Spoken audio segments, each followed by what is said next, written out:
All right. Hi, everyone. Thank you so much for joining us, and my apologies for the delay. Uh, this is the very first Lost Marbles Salon that we're doing online, and which is both exciting and nerve-wracking, and there's a lot of technical hurdles that we've had to get over, and that we're still trying to get over. But I think we are good to go. Let me go ahead, share my screen. Right. So,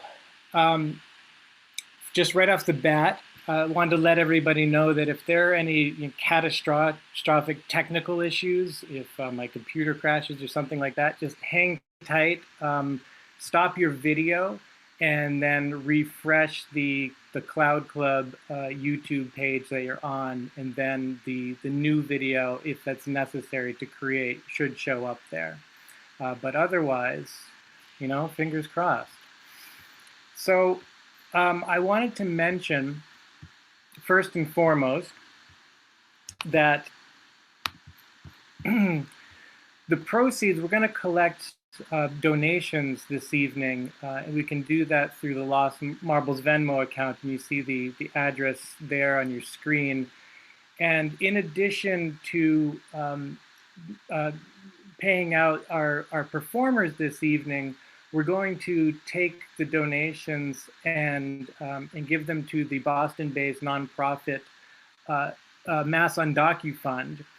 This was they're based in Jamaica Plain, Boston, and it was started in March of this year as a response to the COVID pandemic, launched by a coalition of immigrant service providers, and to provide direct assistance to undocumented individuals who have been affected by the COVID pandemic in Massachusetts especially. So this will support undocumented children, families, and communities. And so we're excited to be able to help this organization, and that's where the lion's share of the donations we collect tonight will go. So the way this evening will work is I'll kick things off with some ruminating, kind of introduce the theme of this evening, which is home. And then each of our presenters will be up to bat. And I'm really excited about this lineup.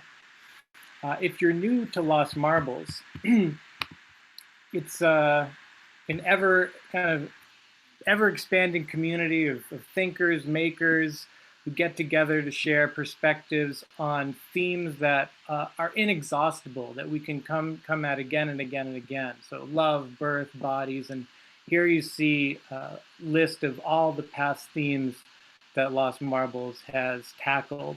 And it's been this lovely living experiment to have artists and scientists and engineers and musicians and teachers and comedians and activists and policymakers all in the same space. And up until now, that space has been a physical one, Cloud Club in Boston, which is where I live with my extraordinary housemates and where we are streaming from right now. So if it looks like I'm in the middle of someone's dream, it's in some ways that's actually pretty close to the truth. Lee Barron designed this space. And has been continually redesigning it for decades now. And it's where Lost Marbles had been held in person, but now it's going out to a wider audience. I forgot to mention too, as far as tonight goes, Lost Marbles is supposed to be also about an intimate connection between the presenters, the performers, and the audience. We want to be able to maintain that somehow. So after each performance, each presentation, we'll take some questions from you, and if you can just post those as comments to the YouTube video, then we'll look at them and field them and present them to the presenters. So yeah, I am quite lucky to call Cloud Club my home, and that should be a pretty good segue. So the English word home has German and Scandinavian roots, meaning dwelling place. And historically, that's meant everything from house to village to country to earth to the universe. Home has been used as an adjective, recently even superglued to other words. So homestead, home body, homeland, home base, home boy, home girl, all to emphasize both origin and familiarity.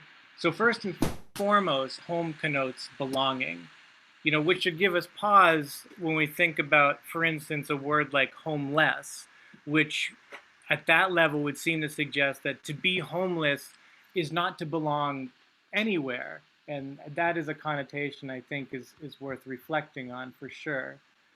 Now, the word home has long been synonymous with death, especially a place of burial. The now fairly archaic phrase long home is a euphemism for grave. And it's still not uncommon to hear of the recently deceased that they have returned home. And the language of returning suggests that death is not just a destination, but is an origin. This would be the familiar ashes to ashes, dust to dust sentiment.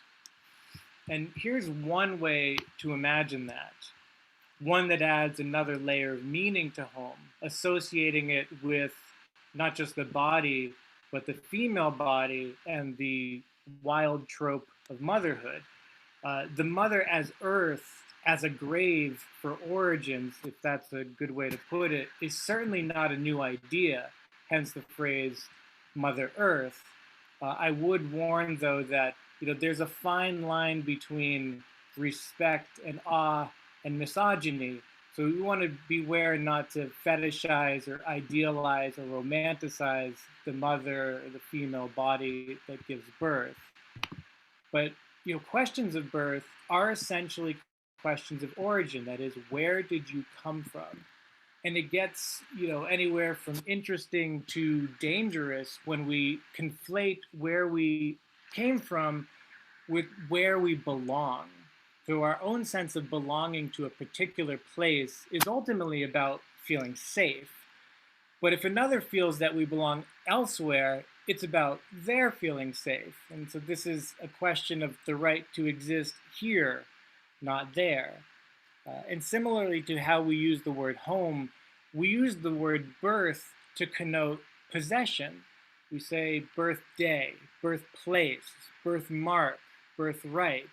And respectively, these concatenated words get at time, birthday, space or location, birthplace, body, birthmark, and privilege, birthright. But of course, for so many, home is uncertain, I should just say. Home is in flux, home is elusive, home seems like an impossibility. The New York-based artist Brian Fu took global refugee data from 1975 to 2012, and he interpreted it visually and sonically, such that at any given moment, and I'll play this video or an excerpt from it in a second, the total number of refugees controls how many instruments you hear. The average distance of refugee migration controls instrument duration and pitch, and the number of countries involved controls the kinds of instruments we hear. And 4 seconds in this video equates to 1 year.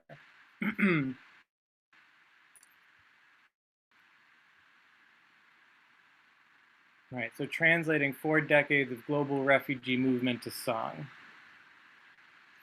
I'll skip over the introductory text since I more or less said the same and just jump to the middle of the video.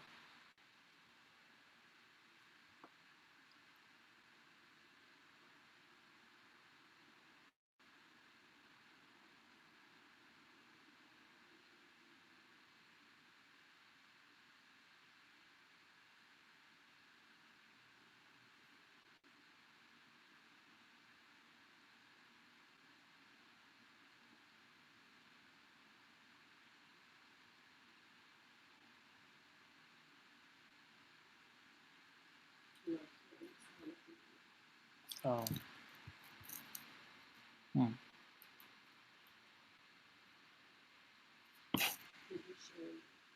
Mm-hmm.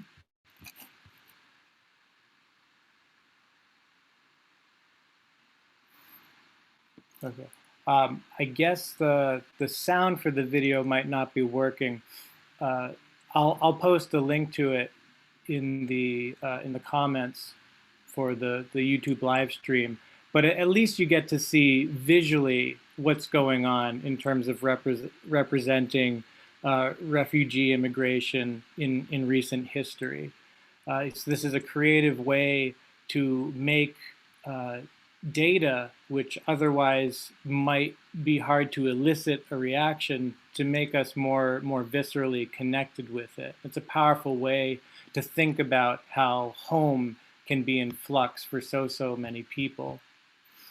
Let me pause that. And the next presenter, we'll talk more about immigration directly. So the COVID pandemic, of course, has forced us to be, I think, more sharply attuned to our relationship to our homes, for better or worse. You know, many of us are trying to get back to our homes. Many of us feel trapped in our homes. Perhaps ironically, in both cases, there would seem to be a shared sense of anxiety around not being in the right place. So let's talk about anxiety. This is one of my favorite things. And let's not forget that anxiety is also a contagion.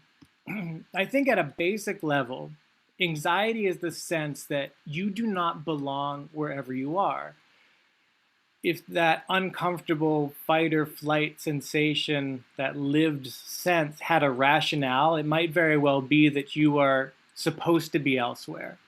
And anxiety is a spectrum from, slightly distracted, in which whatever's right in front of you seems less than relevant, to full-blown panic, in which you're convinced you're about to die right then and there. And of course, everything in between. But these are variations on the same theme, that of feeling separated from where you truly belong at that moment, even despite yourself. So this runs the gamut from worrying about something else, so we say you are elsewhere, to what feels like imminent death, that you'll disappear forever, kind of the most extreme version of elsewhere we've conjured. And if we think of it this way, all anxiety is separation anxiety. Interestingly, separation anxiety is less about where one is and more about who one is with. Separation anxiety is the deep worry that one will be abandoned, that one will be left alone to fend for oneself. Now, in clinical psychology, that's a concept typically only applied to children, but I think we can get more mileage out of it. Just in considering how to feel abandoned is fundamentally to experience loss or the threat of loss. And if anxiety is fear of loss, I think it's premised on the following. One, that you are in possession of something that can be taken from you. And two, that you will then be incomplete, fundamentally so, without it. I think it's a disturbed relationship to the future. But now, if anxiety were a coin and you flipped it over, I think you'd find desire, which is premised on the following, that one, somebody else is in possession of something that should be yours, and two, that you are once again incomplete without it. I think this is a disturbed relationship to the past. So both anxiety and desire are about loss, abandonment, incompletion. Really, they're two forms of nostalgia. One is forward-looking, and one is looking in the rearview mirror. And that word, nostalgia, comes from the ancient Greek nostos, which appropriately enough means to return home. So to feel incomplete is to feel a kind of schizoidal hunger for an idealized missing thing, which is really just another manifestation of feeling homesick. So speaking of sick, if we reflect further on the lived experience of discomfort, there's pain in all its manifestations, but maybe transcending pain is the terror of feeling like you cannot breathe. Of course, one of the primary symptoms of COVID.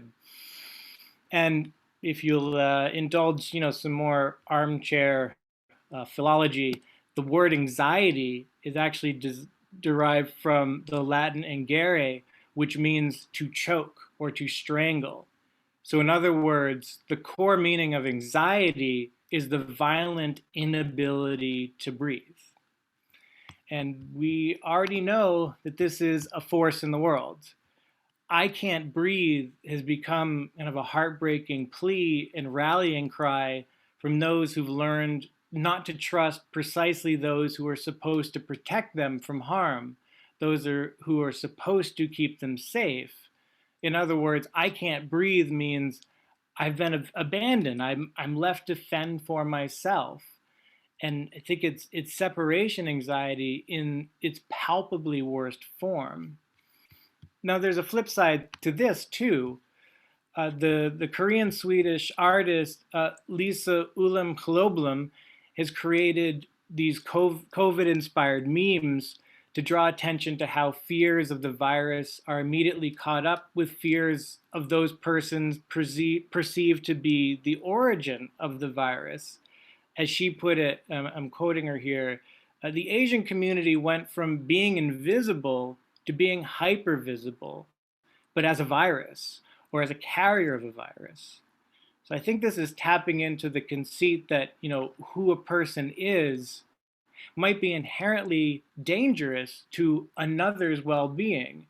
Again, it's the anxiety that you might take from me what's rightfully mine, whether that's land or health. And, isn't it interesting that body can mean either, whether biological body or body of land? But here, who a person is conflated with where a person is perceived to have, quote unquote, come from.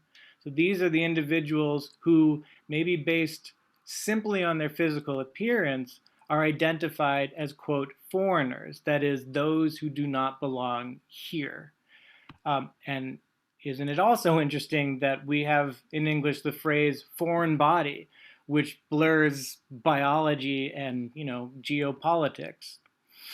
Now, as Lisa Ulamhublum meme suggests, it's less, I can't breathe and more, you can't breathe, especially the meme there on the left, or just this worry that if you, individual who's not me, breathe, then I will get sick. Therefore, you do not have the right to breathe, at least not here. You do not belong here, QED. And I think that's what the logic of sadistic innocence looks like. Right. You owe nature a death. It is one of my favorite quotes from one of my favorite writers, cranky moral philosopher and eventual neurosyphilis patient, Friedrich Nietzsche. I think he actually nicked this quote from Goethe.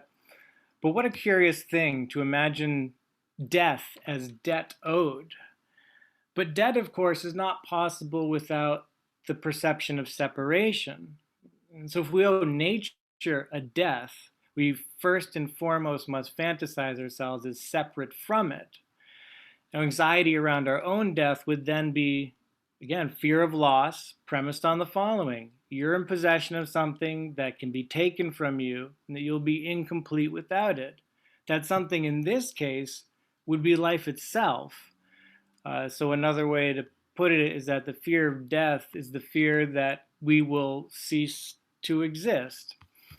Except that, if we look around, we see that nature doesn't destroy, not so simply. It just changes, transforms, becomes. And one of the original definitions of Earth is actually ground, but specifically ground as a burying place for the dead. But here's the thing. So we've probably all heard the expression "to forgive is to forget." Is in some ways true forgiveness is erasing a record of debt of who owes what to whom, literally forgetting it, and hence we talk about debt forgiveness. Right? And we use this language in an everyday sense. If someone apologizes to us, say for a perceived offense, we might say, forget it. So it's not just that the creditor, forgive debt, but that even the debtor themselves forget it. So I'm going to wrap up this introduction to the notion of home by, kind of pondering with this image of the earth seemingly breathing there, and a art installation from Jenny Holzer, urging protect me from what I want. That the earth will forget us no matter what we do, no matter what becomes of us, because I think what becomes of us, if we pay close attention to that language, is always nothing other than Earth itself. We're never not Earth, no matter what. We're nothing more than Earth becoming itself, which is just, kind of a fancy way of saying we're home. We're always home, except that clearly I think history itself is kind of a systematic forgetting of that, and what the sort of atrocious behavior that we enact on each other, that great suffering that comes about when we forget that we are all home, we're all home together. So that's my little introduction.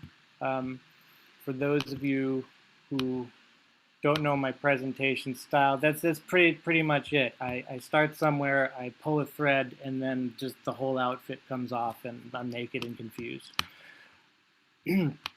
So with that, I suggest that we transition to Un, who I will, let me stop this. And Un, if you want to share your screen, I can just give you a quick introduction. Sure thing.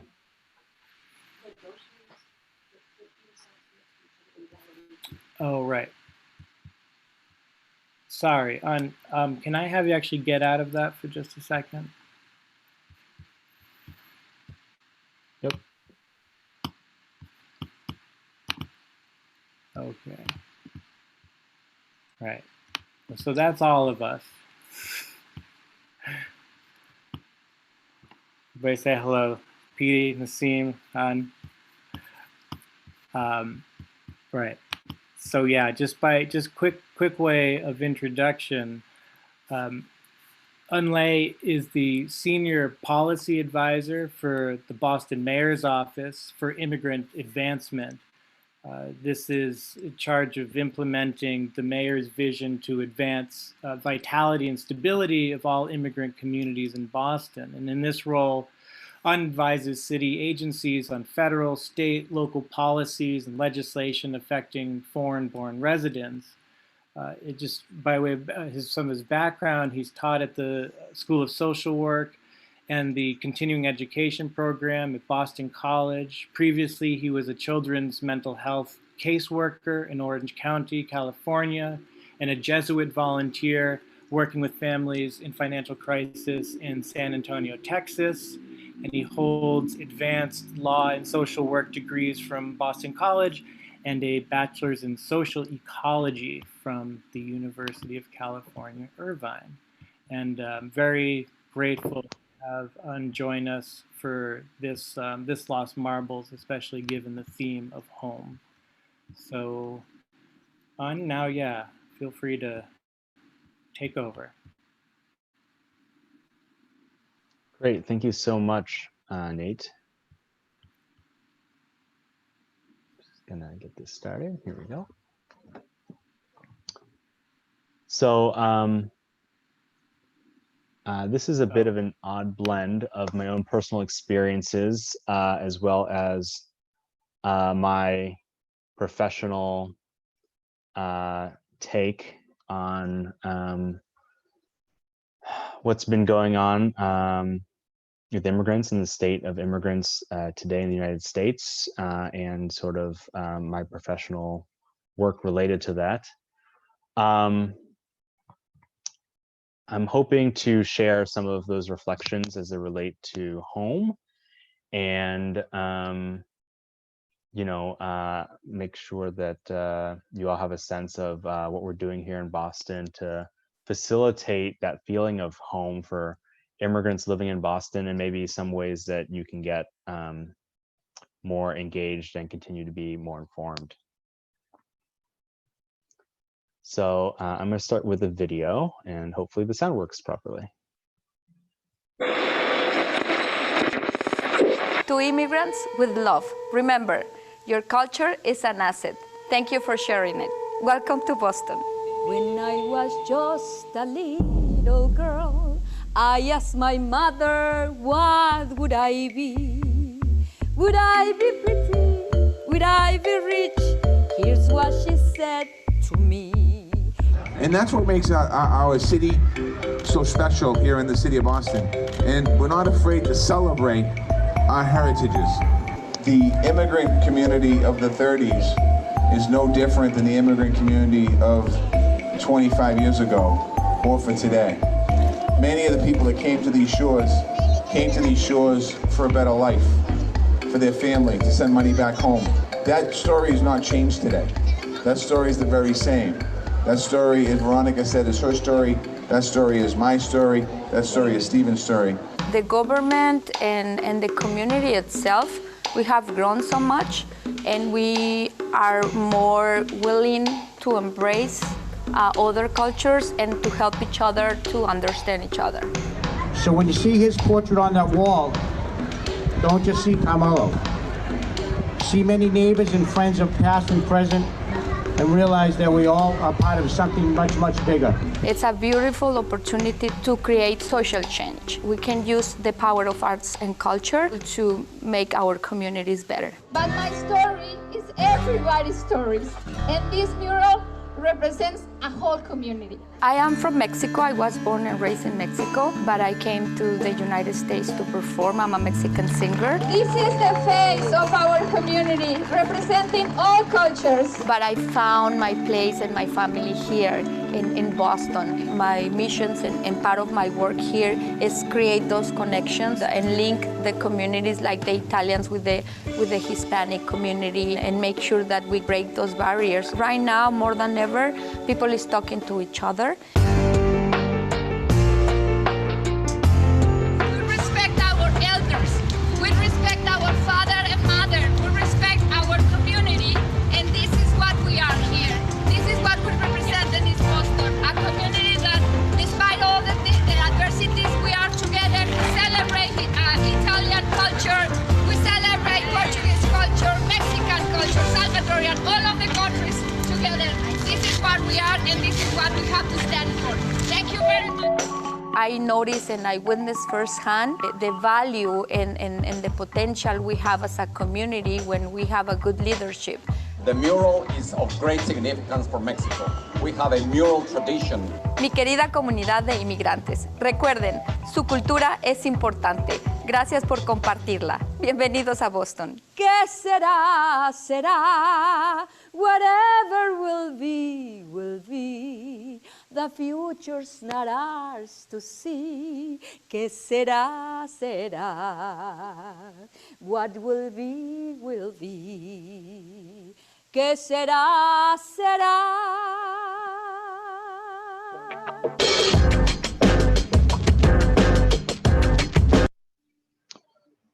So I'll talk a little bit more later about this project, but I wanted to juxtapose the feelings and the thoughts that such a project evokes with this feeling. And I suppose I forgot to mention that it's Asian American and Pacific Islander Heritage Month here in the United States, which sort of speaks a little bit to this piece of not only being an immigrant, but being of immigrant heritage or of heritage from somewhere else. So this was the first line is something I remember hearing at least once being said to my mother at outside a laundromat. We were sitting outside waiting for our laundry to get done as a child. Go home, go back to your country. So there's this feeling that the person who is saying this did not feel that my mother was home, that home for her was somewhere else. And the second, and I should add, she's told me that she used to get that a lot in the 1980s when she first came to the United States. And the second is, have you been back to your country of origin yet? For me, that was Vietnam, is what people would say, right? Vietnamese people would say this to me. Or when is the last time you went back home? And they'd mean Vietnam. Well, I was born in the United States. So for the first 23 years of my life, I had never been back to Vietnam. What does that mean? How could I go back to somewhere I'd never been? Or could I go back to that place that I'd never been because it's the land of my parents, the land of my ancestors, the culture of my ancestors. So food for thought, I suppose, of the framing of home as that somewhere else and not here for those who are foreign, for those who are foreign-born, who identify as immigrant, but also for those who are part of the immigrant experience, who are, like me, a first-generation American or second-generation immigrant, right? The immigrant experience sort of never left me. So some more questions to sort of jog how we're thinking about this, right?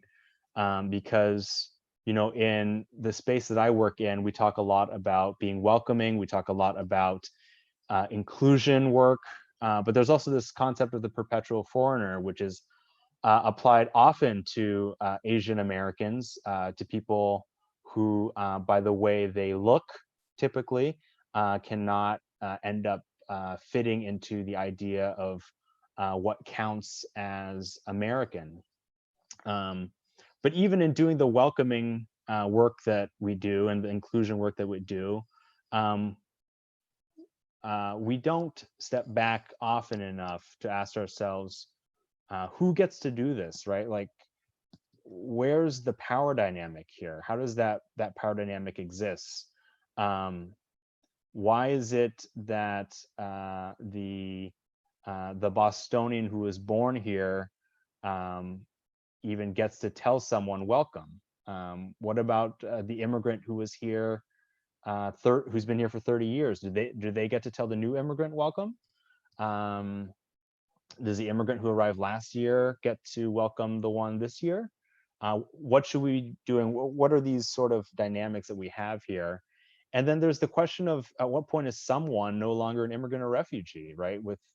And that the interplay of that with perpetual foreigner. I asked my father a little while ago, you know, does he feel more American than Vietnamese now that he's lived more than 2/3 of his life in the United States? And, you know, he says he still feels deep down Vietnamese in some way, more so than American. And certainly our society is not yet at a place that will fully accept him as American. And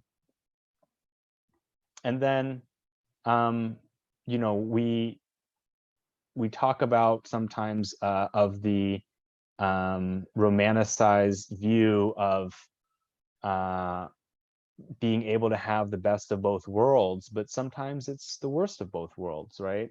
For me, That's meant always being in the other in whichever context of in-group and out-group I'm part of as it relates to native-born and foreign-born, even though I'm not foreign-born, right? So when I'm in Vietnam and they ask me, you know, are you eating American food or are you eating our food, right? I don't get to claim either of those as mine either. So it applies both to being in the United States for me, but also within the Vietnamese context and within the Vietnamese community.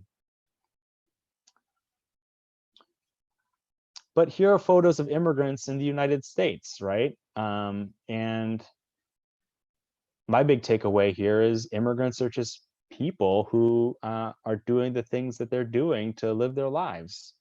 And yet when we talk about immigrants in sort of our public discourse these days, it's oftentimes people say the word immigration rather than immigrants. And immigration is the act of moving, of movement, and people are typically talking about laws and policies rather than the people who are affected by these laws and policies. Further, we have immigration law and policies, which are the function of the federal government in the United States or a national government somewhere in some other country. And we have this broad range of other laws and policies that affect immigrants. Things like the ability to work, the ability to access public health care and access public education and so on, or accessing a driver's license. And so working in local government, we have to see where we can fit and you know, in this ecosystem of law and policy, and we have to operate within the confines of what exists at the federal and state levels as well.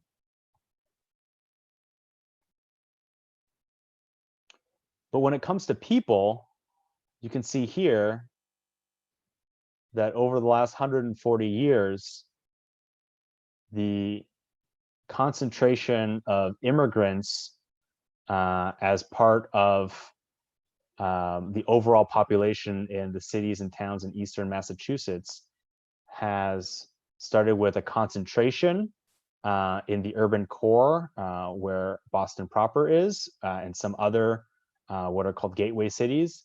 And then folks have sort of dispersed throughout the area. And then in the 1990s, again, increasing in population from the core and spreading out. And so I just wanted to point out that as immigrant as Boston may seem now, in 1910, 36% were immigrants. And maybe surprisingly for some of the larger groups included people from Canada and people from Syria and Lebanon, in that yellow in the middle there.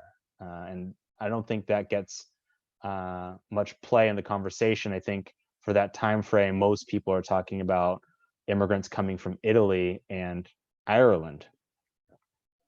So now in Boston, we're at 29% foreign-born, and as you can see here, it's much more diverse. We also have sort of data that kind of drills down better into the neighborhoods. So as you can see here, with the top line, Boston is not at peak immigrant population. In fact, if you look before the gray block, you'll see that for quite some time, Boston had hovered above 30% or around 30%. Sorry, hovered above 30%, excuse me.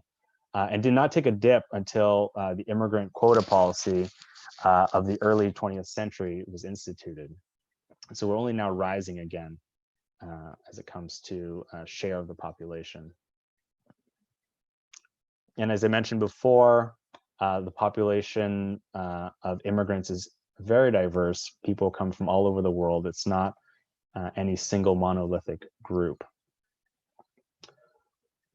But then, of course, the conversation gets to being, again, around, what's your status? Are you legal? Are you illegal? Are you documented? Are you undocumented? Why don't people stand in line and become citizens?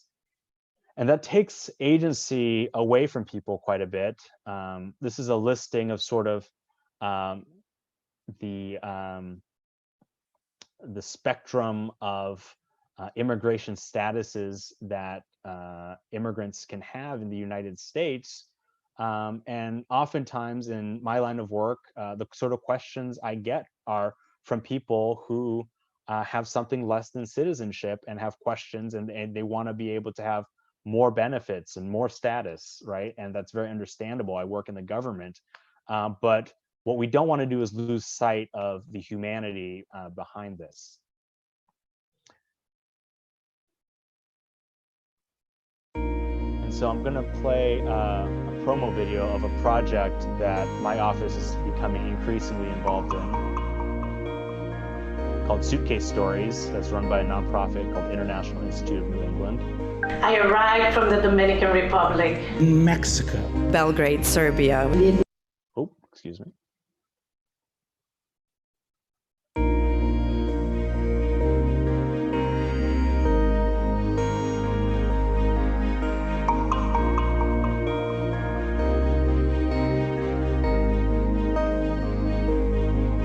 I arrived from the Dominican Republic. Mexico. Belgrade, Serbia. Vietnam. Iran. Bhutan. Afghanistan. Somalia.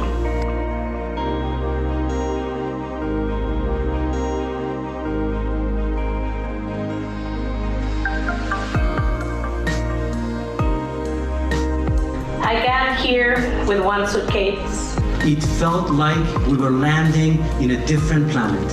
It's that struggle of losing entire parts of your personality because you just can't get them out. Because we know that it's easier to give away a tiny bit of your identity than it is for you to be forgotten or mistaken. My mom always used to say, if we go together as a family.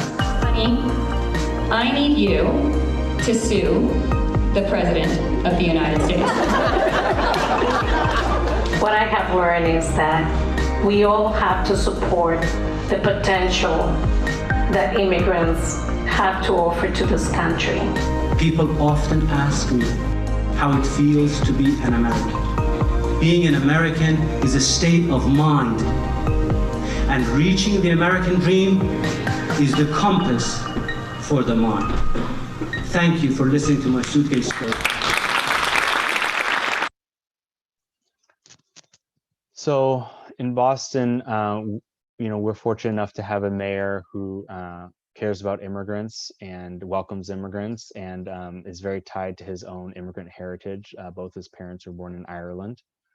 And I have been to have the privilege of working for such a mayor in this office and for immigrant advancement. And we do various things and try to create spaces to help immigrants thrive. The photo on the farthest left is one of our immigrant information corners, which exists in all of our public libraries, several community centers. We're expanding through, I think we're on to 5 or 6 YMCAs now in the city. And then we have this To Immigrants with Love mural and storytelling project. The video I showed you at the very beginning is one of about 5 or 6 videos that we had. And it's really trying to connect Boston's immigrant past with its immigrant present. So there are people in these murals who were immigrants in Boston in the 1930s, and people who are in the murals who are living here now. And we're trying to make this connection that immigrant history is, and immigrant heritage is very much part of Boston's identity. And then we have this annual gala event, which has evolved into being more educational. But we have folks from the corporate world coming to celebrate Boston's diversity, being connected to community-based organizations, and celebrating accomplishments of these various community organizations. So as I wrap up, I just wanted to leave us with this question of, going from this idea of how do we, or how can we create a better sense of home for immigrants, and trying to shift that thinking to how can we help immigrants create a better sense of home for themselves. And on the right-hand side, I offer some suggestions. These are just some thoughts that I've thought of. I encourage you to think of your own ways of doing it. But I think finding ways of making it a two-way street, and finding, especially in my line of work, instead of doing things for people, finding ways of helping people have the keys to unlock the doors that open more opportunities for themselves. Things like language access. So once people can understand material, they can make their own decisions about how to approach certain city services. And I think I have a slide about this. And then another example of that is the Work and Family Mobility Act at the state level, which would enable everyone who's qualified in the state to get a driver's license to do so regardless of immigration status, right? So again, having an ID card that is state issued, that allows someone to drive a vehicle opens a lot of doors. And so thank you so very much for your time. I know I went over time by a couple minutes, and I wanted to thank especially my family for their support, and my team for their support as well, and the other performers.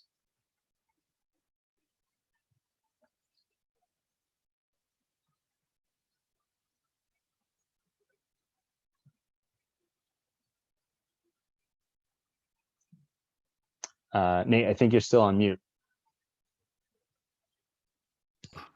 Okay, how about now? Great. Better? Great. Yeah, thank you so much,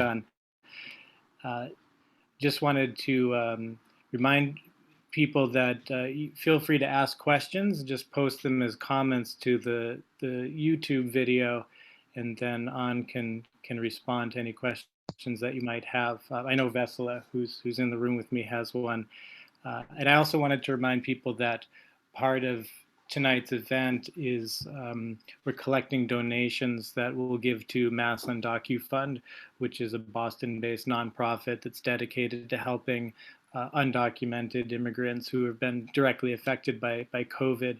And there's we're collecting those donations through the Lost Marbles Venmo, and I think if it's not there now, there'll be some information in the description of the video on YouTube that will tell you where to go to donate. We have a question from Lindsay. Okay, Lindsay has a question for you on. She says, is there any intersection with your work and some of the work around housing stability that's going on? Yeah, Lindsay was wondering about the intersection between your work and the work around housing instability. Housing stability. Oh, housing stability. Yes, and it's increasing. So the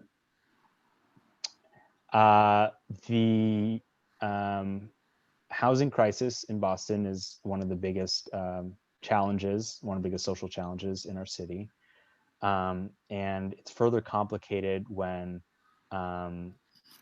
immigrants who have anything less than lawful permanent residence. So this includes people who are here on temporary visas, who are, documented, who have immigration status.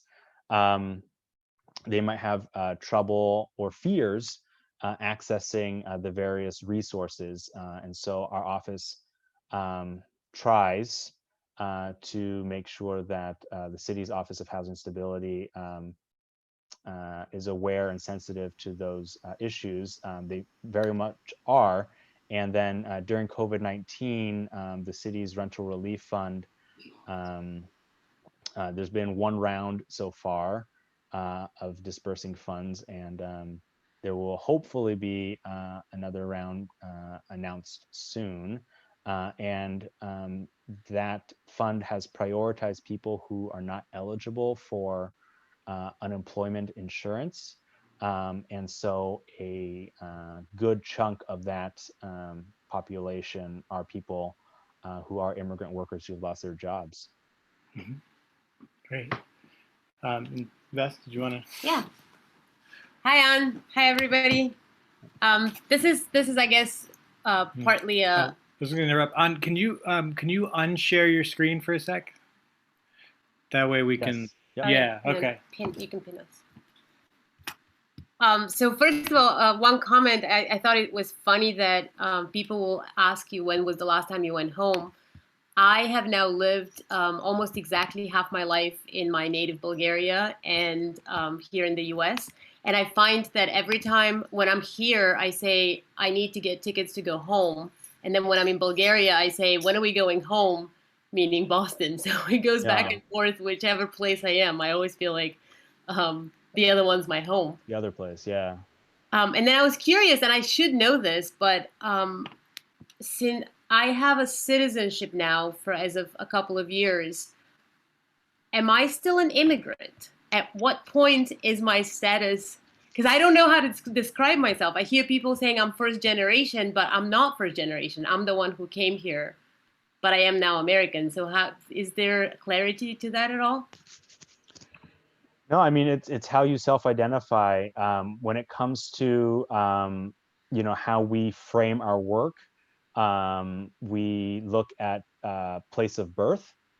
And more broadly, the immigrant experience. So we're also thinking a lot, especially about children who might be born in the United States, but who have at least one immigrant parent, because we know that has a significant influence on how they experience the world. Mm-hmm, mm-hmm. Thank you. All right. Were there other questions, Beth? No? Okay. Again, thank you, Ann, so much. It's wonderful. My pleasure. All right. So now I am delighted to introduce Petey Gibson, a dear, dear friend. Petey is Boston-bred, but LA-based trans comedian, producer, writer, Groundlings-trained actor. During this quarantine, he's turned his improv training and love of kids towards creating half specials called Homebodies, which gets kids moving and using their imaginations. And Petey is just one of my absolute most favorite people. We lived together a few years ago, and I'm just so glad we had that experience, that my children had that experience. And children love Petey. Petey's family love him dearly, and I'm really pleased that he's able to join us for this Lost Marbles. So with that, hi, Petey. Hi, buddy. I miss you. Is this me? Is this my? I think this is it. You're live. Is happening? Mm-hmm. Great. Okay. Hi, everyone. I'm going to set myself a timer because I am nervous. Hi. This is very exciting. That was amazing. And I sat here being like, oh God, why didn't Nate book a comedian on the show? What are we doing here? So thank you both for your very smart fucking things that you said. I have been a big fan of Lost Marbles for a very long time. And when Nate contacted me to do it, my heart was like, oh, that's so amazing. And then he said, the theme is home. And I was like, oh God. Because it's not because I don't have anything to say about home. It's that I have like too much to say and it's just all vulnerable. I'm a comedian, so I'm, made mostly of trauma. It's like 95% trauma and 5% like, I just watched a lot of Danny Kaye. I made myself a list of it's a very short list of what home is supposed to be: cozy, I wrote, I think I was sitting on the couch at the time, complex, that's, I'm a thinker. Where the heart is, where the farts are, that goddamn song with the tambourine. And then I wrote homing pigeons, question mark. I don't, so I'm not gonna talk, that wasn't a great list. I'm not gonna talk about any of those things. Kind of I am. Where the farts are. This is a dissertation on where the, no. I'm going to sort of talk to you today about my personal lived experience, and I'm going to speak on the concept of home within, that you sort of like make yourself when that's sort of what's been thrown at you. So just gonna talk a little bit about my life. I'm later gonna talk about the project that I'm doing, Home Bodies. I wish I had known that this would come up when I did it, but again, I'm a genius. So yeah, I grew up on Cape Cod. I'm in Los Angeles now, but I grew up on Cape Cod. And though it's funny whenever anyone here says, because no one in LA is like from LA, so whenever anyone says like, oh, where's home for you? I always say Boston, because I think of my home as the place that started when I left, you know, my home, because it was where I started really sort of finding myself, finding grounding and finding some trust and stability. I think home for me means community very much. When I think of family, I think of like, I literally think of people like Nate and like Vess and sort of the community that I grew up there and the community that I build here, people all over. Because I grew up kind of erratic in terms of home, both because we moved constantly. In order to kind of like make ends meet, we would flip houses. So we would move into a place that really needed some work done. And then we'd fix it up. And I'd be like, oh my God, we live in the most beautiful place. And then we'd sell it and we'd move to another place. So I didn't have a bedroom door for like a bunch of years. And because we were always just sort of moving, I moved, by the time I was 21, I had moved 20 times. So I don't really have any childhood friends. And then home emotionally was kind of erratic. There were times at which we were super close. I'm the oldest of 4 kids. And because, you know, when you move so much, you tend to bond. So we had sort of this intense bond. But then also I had sort of a lot of emotional chaos happening as well. And I think a lot about that. I do a lot of therapy sort of about that, sort of what that does as an adult for me, as a 37-year-old person, what that does when you think everything's okay, you think everything's okay, you think everything's okay, and then it's not okay. And you're like, what did I do? What's happened? How can I fix this? I'm very much a, oh God, I've done something wrong. How can I fix this? And it is, baby, that's the work. That's the work that we undo. So yeah, so it was sort of like a pretty emotionally erratic place to be in as a small child, and to sort of grow up and internalize that, like, if I'm just good, everything will be fine. It's very much a story in my family. And I'm the oldest of the 4 kids. So if I was just good, then things would be safe, because right, home and safety are very much aligned. When I grew up, I realized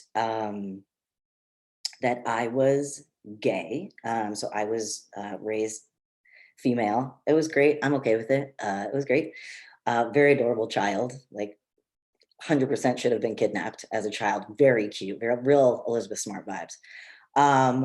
But as I grew up, I realized I was attracted to women, and it was amazing. It was the first time I like claimed something for myself, and I was like, I know something about myself, you know, like before I was like a good student and like a sort of like oddly friendless nerd, and you know, whatever, like I think I'm funny, but I don't have any friends to bounce that idea off of.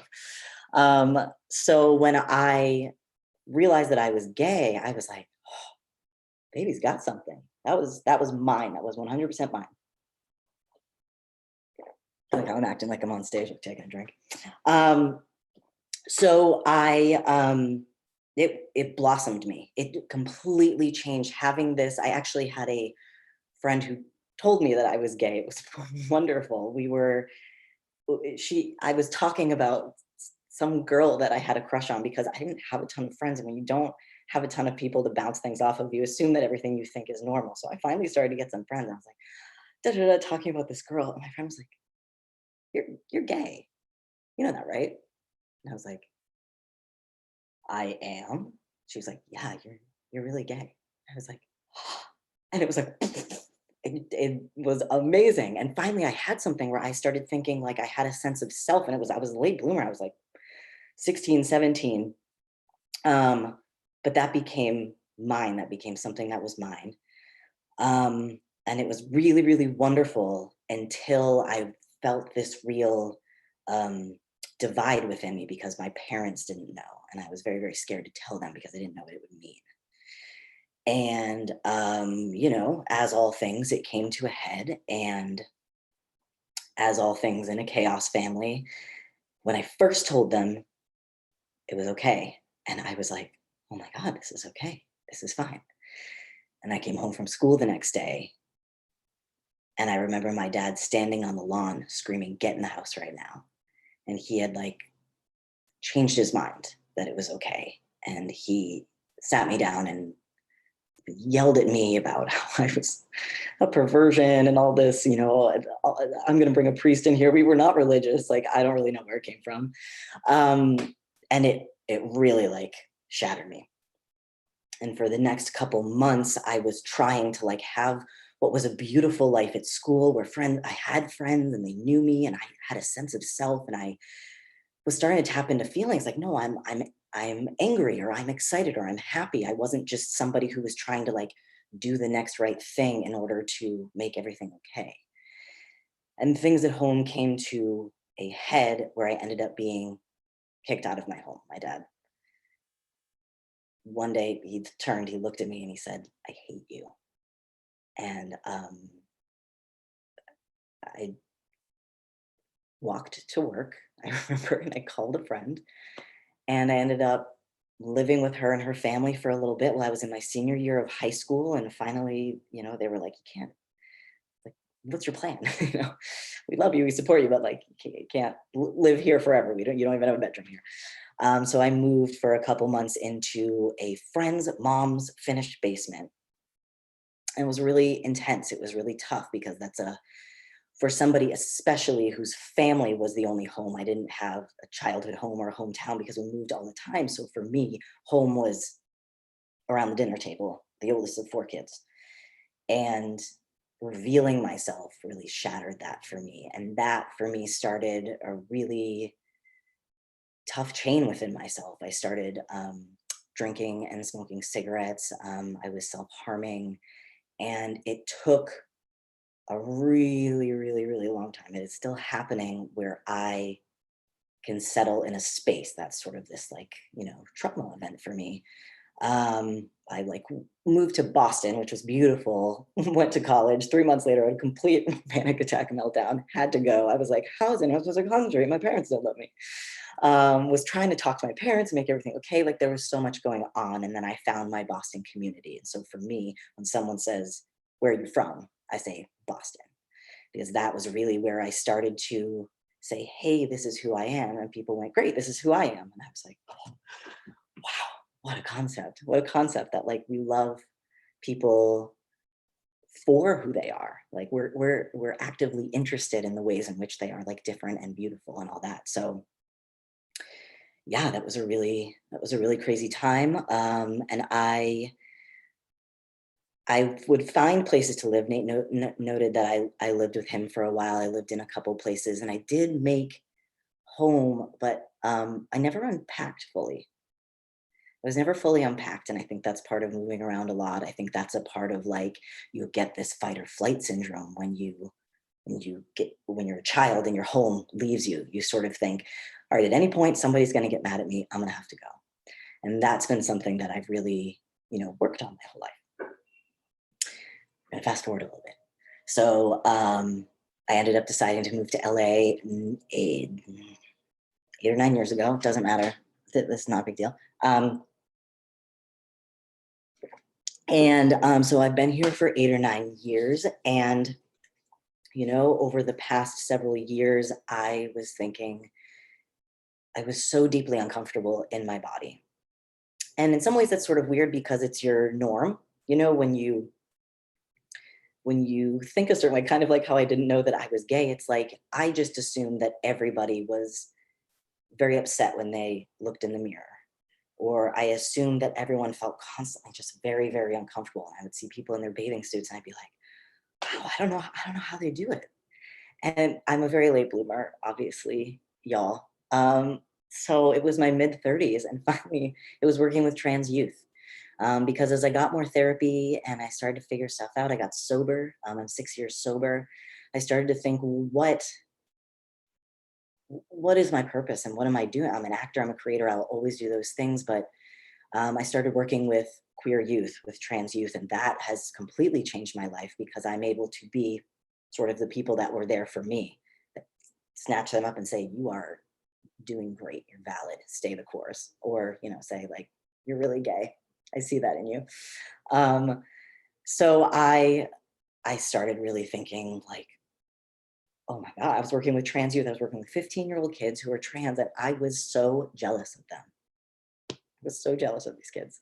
And I just thought, wow, I can't believe like they can just do this. They can, it's finally like people being like, you can also. But there's that fear, there's that trigger where you say to the person that's your family, I am this thing, and they may or may not leave. It was an idea. I got married a couple of years ago, and it was something that I would float to my partner, and she would go, no, I don't think that's for you. And I'd be like, yeah, you're right. Because, you know, I have this intrinsic training to not rock the boat because I had a home. I had a 7-year relationship and I had a home.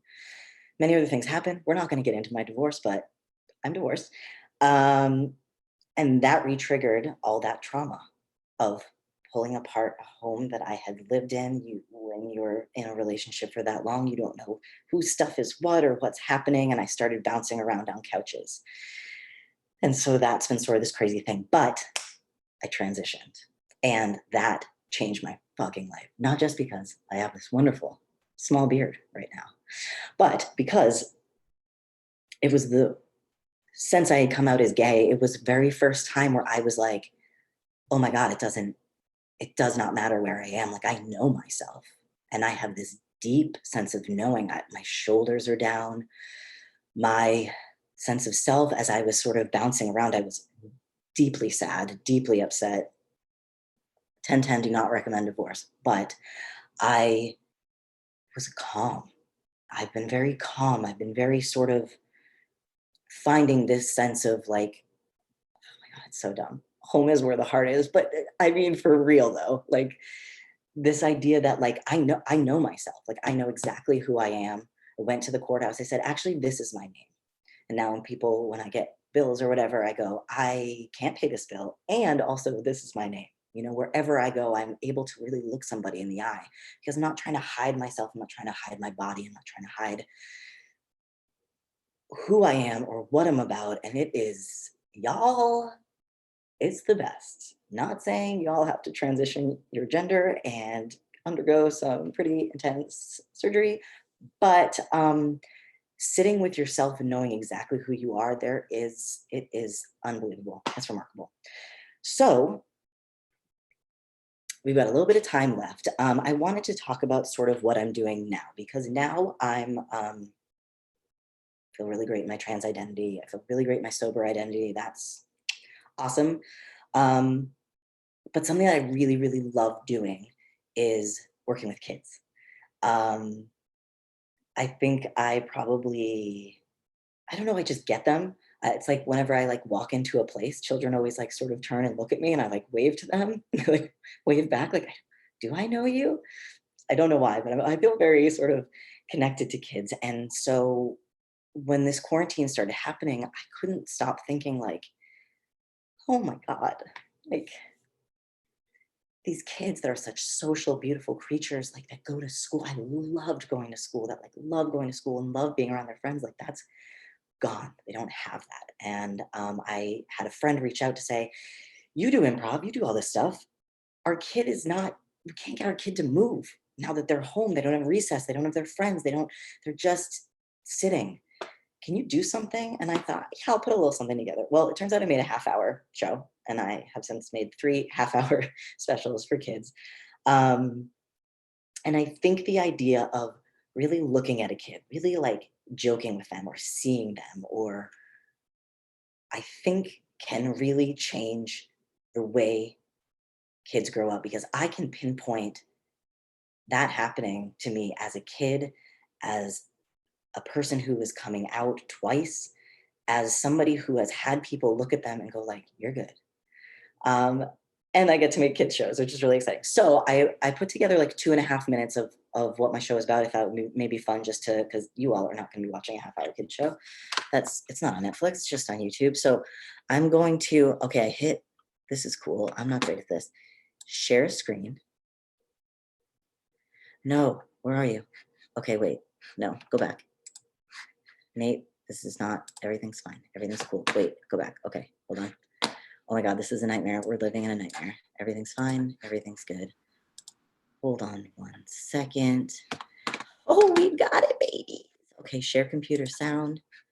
We're doing great. Share.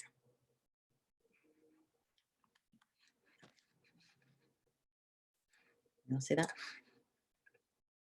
Ba ba ba da ba da ba ba ba. I'm somebody and you're somebody. We're all at home, so we're all homebodies. Yada ba da ba do ba do da da da ba ba da ba da da da da. Hey everyone, it's Homebodies.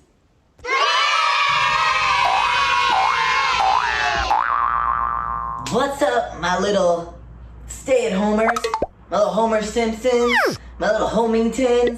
Oh my goodness, I've missed you so much. My name is Petey, this is Homebodies, and you're super cool. Okay, we have got a really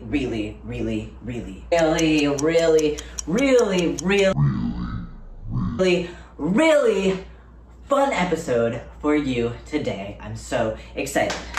So, I'm gonna do a couple things because we like getting our bodies moving, right? We're at home, we're away from school, or maybe away from our pals. We need to get our blood flowing. Here, do this with me while I'm talking.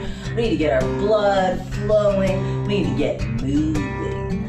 So that's why I'm here. We're gonna hang out for a little bit, okay? So we're gonna do a couple of really fun things today. 1, we're gonna get our blood all warmed up. It's the only way to start anything. 2, my friend Marty is gonna come and do a super fun song with us, okay? 3, we are gonna go on a little adventure right in our own living rooms or our dens or our kitchens or our bedrooms or whatever room we are in. We're gonna make our own adventure. It's gonna be great. Spoiler alert, there are unicorns involved. And 4, we're gonna cool our bodies down. We're gonna sit with ourselves. We're gonna make sure that our heart rate has calmed down just a little bit before we go about our day. Oh man, it's gonna be great. Are you ready? Are you excited? I'm super excited. Let's go!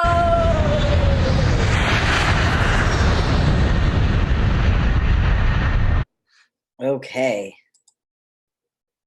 that's Homebodies. Yeah. Am I back on the screen? Am I doing the right? Yeah, Nate. Okay, cool. Because now it's the 4 of us. I don't know what's happening. Anyway, so that's Homebodies. Something that I didn't show because I thought it was like a little less fun. But now maybe would have been a good balance. My friend and I were talking is that at the end of every episode we do gratefulness, and I sit real close to the camera like this, and we talk about the things that we are grateful for. We talk about that it's cool to have anxiety or to be like super mad that you're home or to be frustrated that all those things are totally fine. And can we find a moment to breathe and to think about the things that are good? Can we send love out to our friends in the world? Can we think about something wonderful that we ate today? Can we think about what a good job our parents are doing? That's a shout out for the parents who need to hear that from their kids. But yeah, that's been sort of an exciting project for me. And at time, I will be taking your queries. But yeah, Homebodies is something that like you can check out, you can share, it's for free. Gratefully accepting Venmo donations for it, but totally free. And it feels like a really, really good way to use the therapy that I've had. Okay, bye.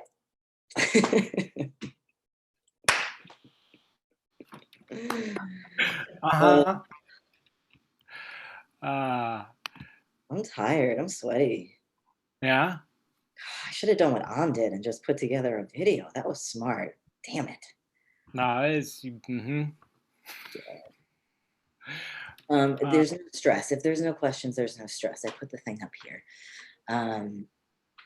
Yeah, that's the, how'd it go, Nate? How do you feel?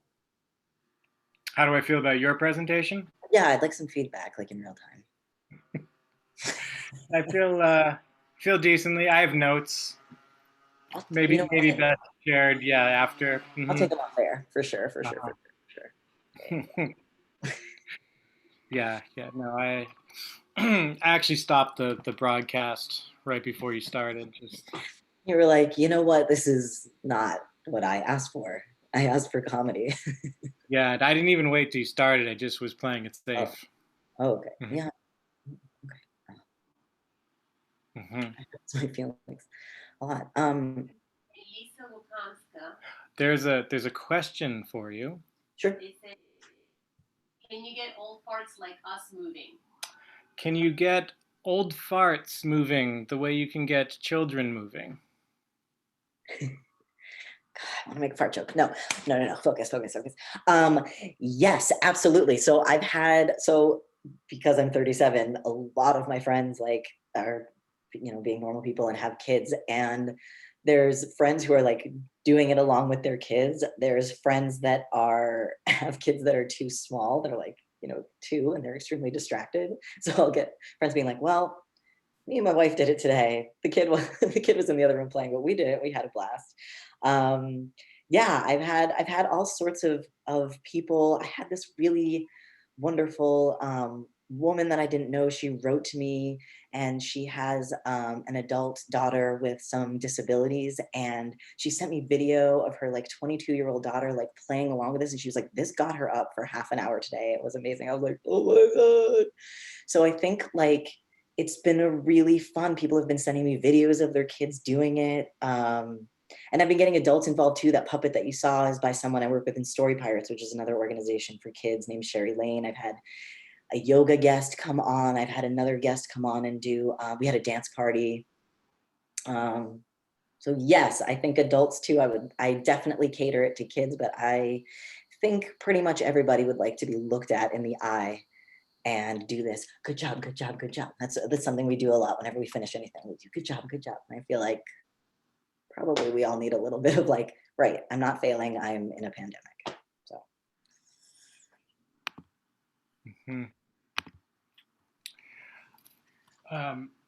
I was wondering if you could talk a little bit about your history doing character acting.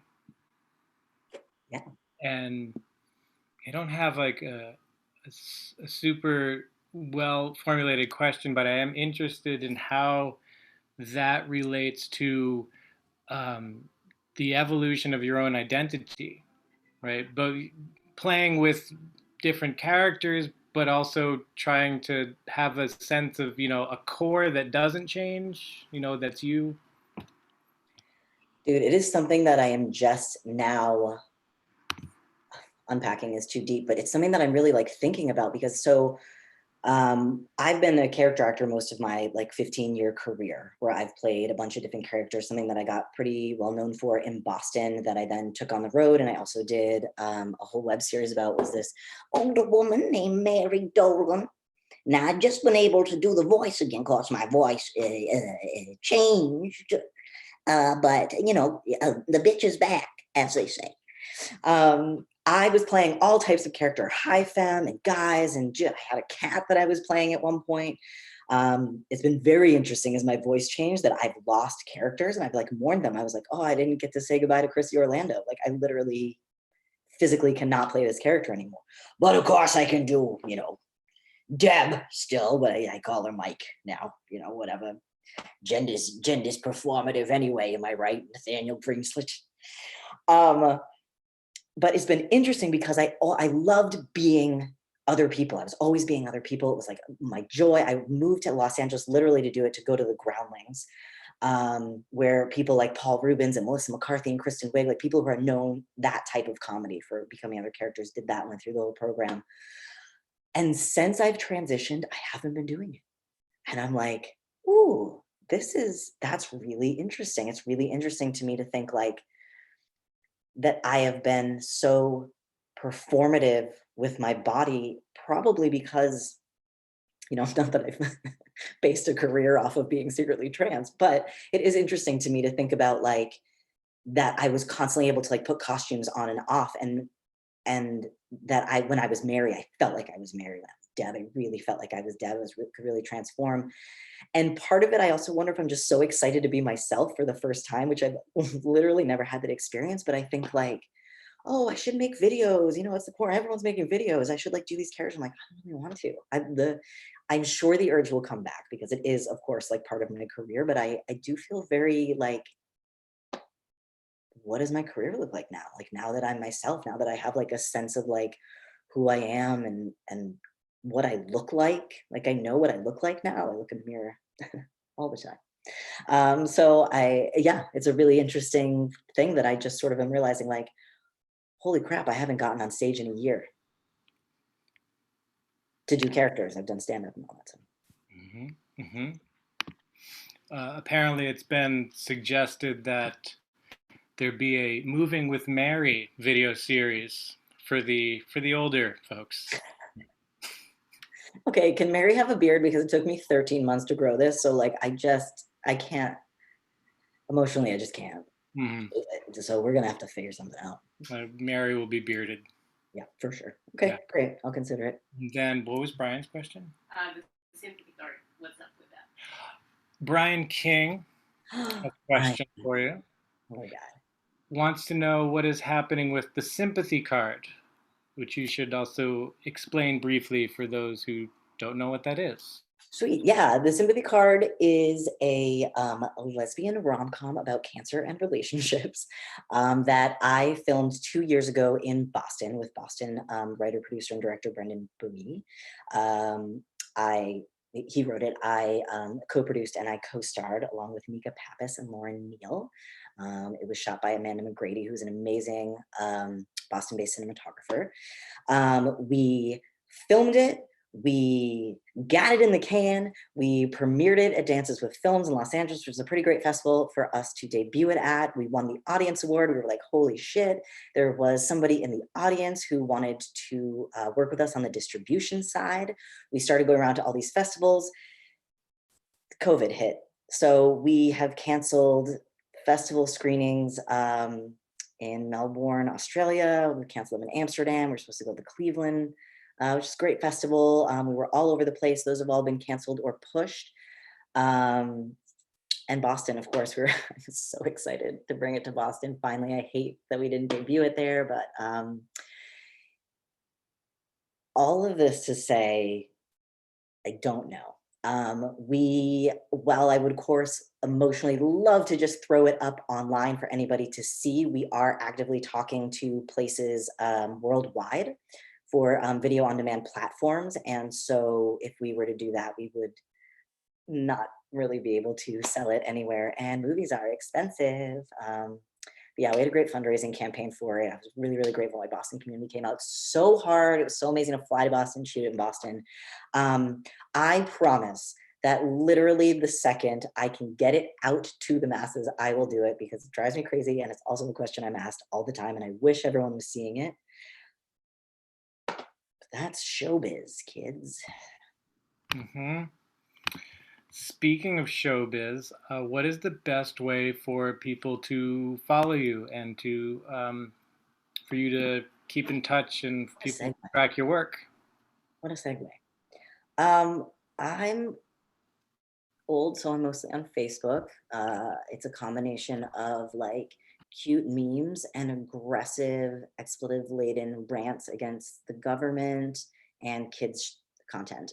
It's a real hodgepodge. So if you just type in Petey Gibson, I think it's like / it's Petey Gibson, but I'm the only Petey Gibson.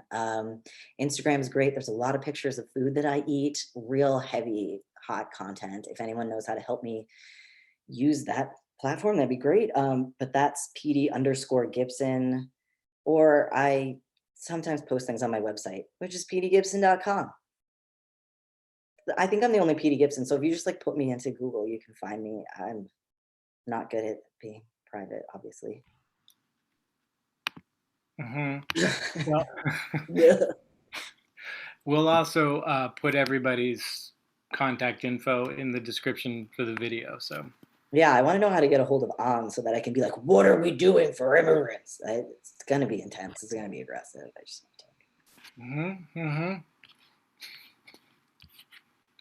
Glad I could facilitate your aggression towards people you just met. Constant. All right. Well, Petey, it was delightful. For having me, pal. I'm very excited to see your next act. Thank you. Me too. Talk about segues. Boom. Who's a professional? All right, I'm going to mute myself. Bye. This was really wonderful. Thank you for having me. All right. So, Naseem, hello. Very excited to introduce to everybody Naseem Alatrash, who is a Palestinian cellist and composer. And yeah, Naseem's music is really beautiful, really fascinating. It's an interesting mix of improvising, traditional melodies from different traditions, focus on Arabic music, jazz, contemporary classical music. Naseem has performed in festivals all over the globe, the Newport Jazz Festival, the Dominican Republic Jazz Festival, Abu Dhabi Music Festival, and so on and so on. Naseem's performed with all sorts of high-profile musicians, Ron Carter, Roger Waters, Terry Lynn Carrington. Every list that I start goes on, believe you me. And Naseem has all sorts of performance awards, including String Player of the Year. That's twice from the National Music Competition of Palestine. And in addition to his solo career, Naseem performs with the Global Messengers Ensemble with pianist Danilo Perez, and he is the cellist for that as well. Naseem studied at the Edward Said National Conservatory of Music in Palestine, and he's both a Bachelor of Music and Master of Music in cello, and a Postmaster's Fellowship from the Berklee College of Music, which is sort of how I met Naseem, and so he also received a full presidential merit-based scholarship at Berklee to attend, which was pretty outstanding and highly competitive.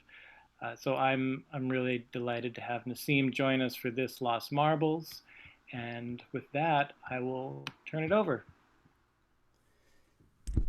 Thank you so much, Nate, for this introduction, and thanks, Petey, and thanks, Anne, for both of your presentations. I learned so much, and it was very emotional to hear your story, Petey. So thank you for being open and sharing that with us.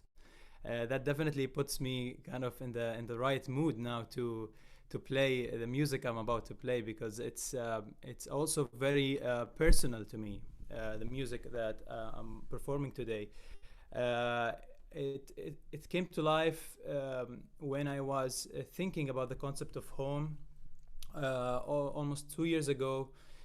So much was going on in the world, which is still going on with refugees.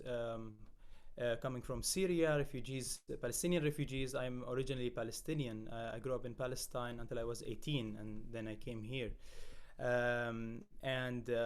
For many Palestinians, the concept of home is a challenging concept that we face on daily basis,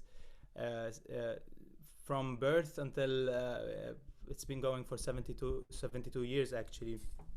The concept of home is something that we're always struggling with, because we're struggling to have an independent country and to be free in our home. So it was a very emotional piece that I composed based on that story, based on the story of my great-grandparents and my grandparents, how they had to be moved around, and how they felt being refugees.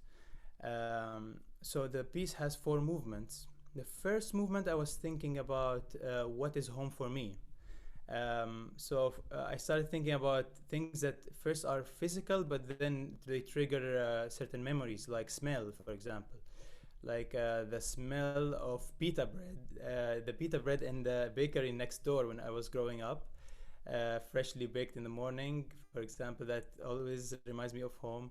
The sounds, like the sound of, I grew up next to a church right across the street, so the sounds of the bells of the church, and also next to a mosque, so there was always the prayer, five times a day, the sounds of prayer. So these sounds kind of also represent home for me. The market, we have those bazaars and markets that are very loud and active and full of life.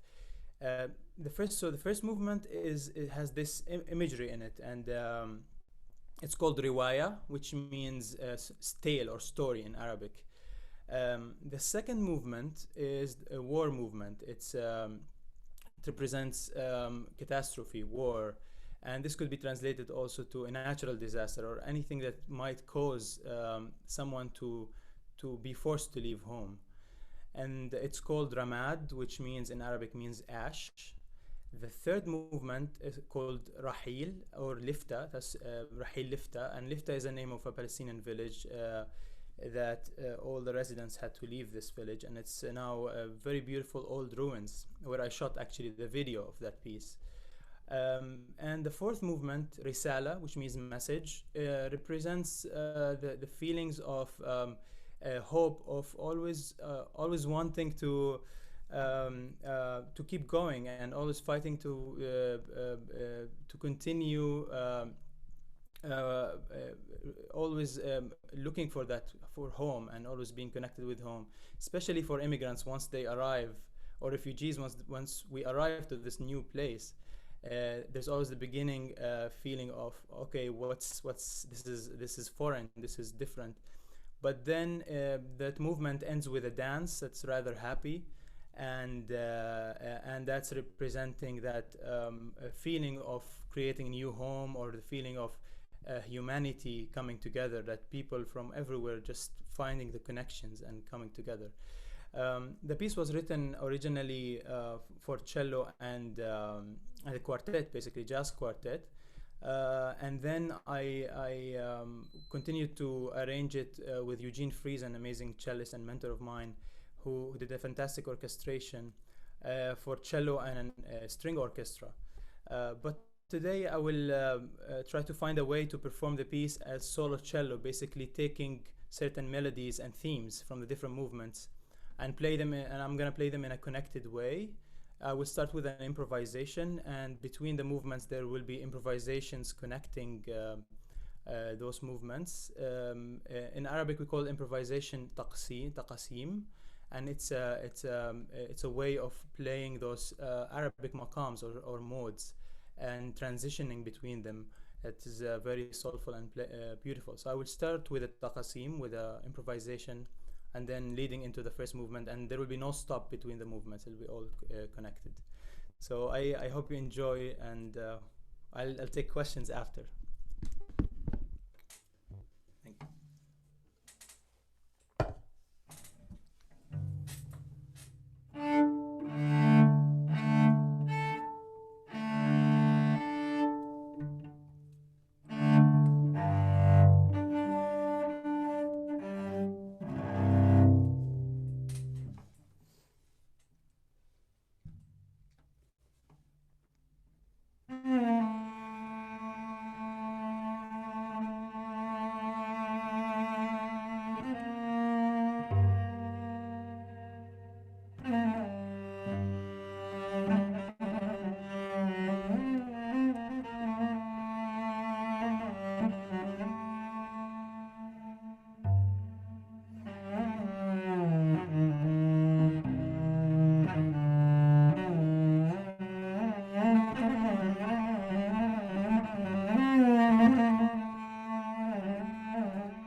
Thank you, thank you. So yes, this was bright colors on a dark canvas suite, more of an improvised way of playing it for solo as a solo cello today. So thank you, everyone. Thank you for listening. That was amazing, Naseem. Thank you. Thank you, Nate. Did you say that was the first time you were doing that completely solo? No, actually, because of quarantine, I got to do it at least like once and partially. Once complete, other than today, and one time I did a shorter version of this. Mm-hmm. So you mentioned that there's a recording that exists somewhere. There's a recording of one of the movements. It's on YouTube. It's with a music video called Lifta, Lifta. If you and it's also on my website. There's a performance that I did at the Berkeley Performance Center in May 2019 with an orchestra, with the World Strings Orchestra of Berkeley. But that performance is not live, but I think it will be. I have the video, so I probably will be sharing it at some point also on my social media. Great, yeah. What did you say? Oh, good. Yeah, that's Naseem, that was unbelievable. I was actually at that concert at the BPC. You absolutely. Oh my, yes, you were there. That available. So listen, first of all, I would absolutely love you to do this in person when we are allowed to do so. So I'd like to extend an invitation right now to come back to Cloud Club proper and play it, because I was thinking as we were listening how much I would love to hear that in person. But I'm also curious, are any of the melodies in the piece traditional melodies, or were you just subconsciously channeling the music you grew up with? It's all original melodies. They're not folk melodies that were pre-written, but they are based on all the movements, even those the ones that sounding more Western in that sense. Mm-hmm. They are based on grooves that are coming from Arabic and Palestinian music, or I would say Arabic in that sense. So the first movement is based on a 10/8 that's called Sama'i rhythm. That's Arabic rhythm. So that makes the melodies naturally have that phrasing that is more traditional. The second movement is based on a 6/4 rhythm, and that's very common in Palestinian folk music. It's common to have the repetitive melody that has a very strong motive, but then it changes a little bit once in a while. So that's the idea, that even though it's based on a lot of Western harmony, the piece, but rhythmically and motivically it's very Palestinian in that sense. And then the last movement is actually based from an Iraqi rhythm. So it's a little bit from a different part of the Middle East or the Arab world, but it's based on a very groovy Iraqi rhythm. So it's really it's coming from all over. And then the last movement, the very ending, the last dance, it's like it's a Palestinian type of melody, but I did it in more of a kind of a West African rhythm. So if you hear it with the entire band, it's based on more of a West African groove. So it's like so it gives it also that all this mix gives it maybe a North African feel at that point. It doesn't become Palestinian anymore. But the idea was that all the traditions kind of get merged at that point, and kind of as humans we end up getting back together and finding what's common between us. And I think that's what's really beautiful about what's happening. I see so much of that happening today. People are connecting on so many different levels, and I think that speaks to humanity in that sense. Unbelievable. Thank you so much. All right. Well, that brings us to the end of this very first virtual Lost Marbles Salon. And I'm so appreciative to everybody who's been involved, presenters, of course, Petey, Naseem, and to the audience, and luckily this video will continue to live on the Cloud Club YouTube channel, so there are other opportunities for people to check out what happened tonight if they missed it this evening. I also wanted to give special thanks to Vesela, who's in the past month has become the Cloud Club tech guru. and whose assistance has been invaluable. Thanks to Lindsay Credell for putting me in touch with Un in the first place, and also for reminding me about Jenny Holzer's art, which made a cameo in my presentation. As I mentioned before, I'll put all of the contact information for the presenters in the description of the video. And just a reminder that we're still taking donations both to pay our performers, and as many of you know, COVID has been a time where artists have been hit especially hard financially. And then we're also going to take the donations that we get tonight and give them to Mass UndocuFund, the Boston-based nonprofit dedicated to helping undocumented immigrants who have been especially impacted by COVID. And that information will also be in the video description. But with that, I think we're done here. So. If you want to get on the Lost Marbles mailing list, just email me at lost@lostmarblesalon.org. And that's a reliable way to keep track of what we're doing. And yeah, the next event, theme to be determined, will happen soon. We'll leave it at that. Yeah, Vess is in the background saying, way to be uncommitted. Great job, Nate. Yeah. All right. Thank you for hosting this. Yes. Thank you. It's my absolute pleasure. All right. We will say goodbye to the audience. Presenters will just hang out for a second afterwards. But take care, everyone, and thank you so much for being a part of this.